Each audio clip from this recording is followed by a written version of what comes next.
there was kind of a conspiracy of interest, I would say, between the donors, the campaign journalists, and the political parties to really very strictly control who got to be considered a legitimate and serious candidate and who didn't. And they did this through a variety of means. They used sort of code words.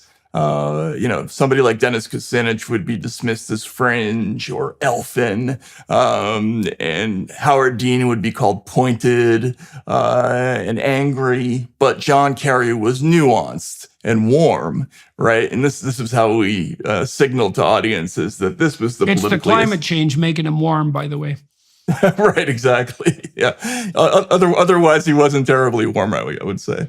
But I think, and this is all a preview to the Trump experience, because I think what happened was the journalists, the donors, and the parties got so used to being able to almost completely control who got to be the nominee, that when someone came along and disrupted the whole pattern, they didn't know how to respond to it except with total rage and incomprehension.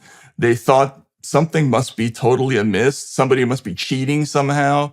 And they didn't realize that Trump was just being smart and running against the system. I mean, I recognized this pretty early in 2016, which was he was running against the journalists. He was running against the donors. He was running against the fake two-party system, which was really a one-party system.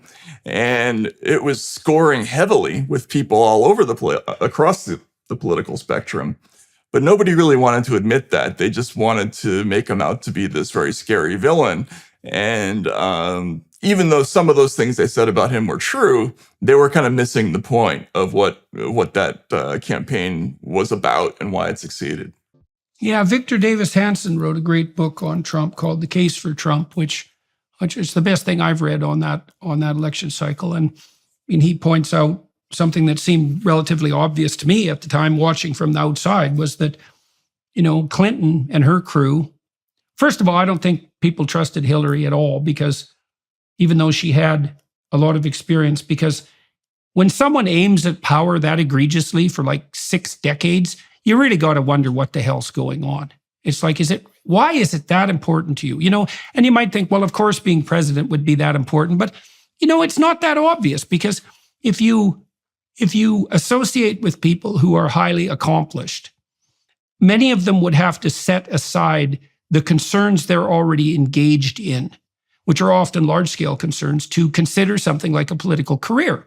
And so if you're someone who has the chops to be president, which should mean that you're good at a lot of things, it isn't obvious that political power per se would dangle as the greatest possible opportunity, right?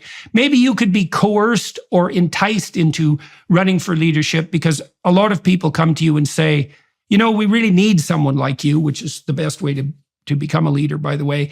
But other than that, you're sort of about your own business. Whereas Clinton, she was making a beeline for the presidency, certainly even while her husband was president. And then, of course, her and her foolish and treacherous advisors, I would say, decided that it was a perfectly good thing to sacrifice the American working class on the altar of their purported moral virtue. And she sunk herself doing that. And it was an act of true hubris and foolishness, right? Because Trump didn't so much win that election as Clinton lost it, because it was hers for the taking had she not been who she was, I would say, fundamentally, and especially had she not stabbed the American working class in the back. And of course, they turned to Trump for odd reasons, because it isn't obvious that this sort of brash, flashy billionaire would, or at least multimillionaire, would appeal to working class people.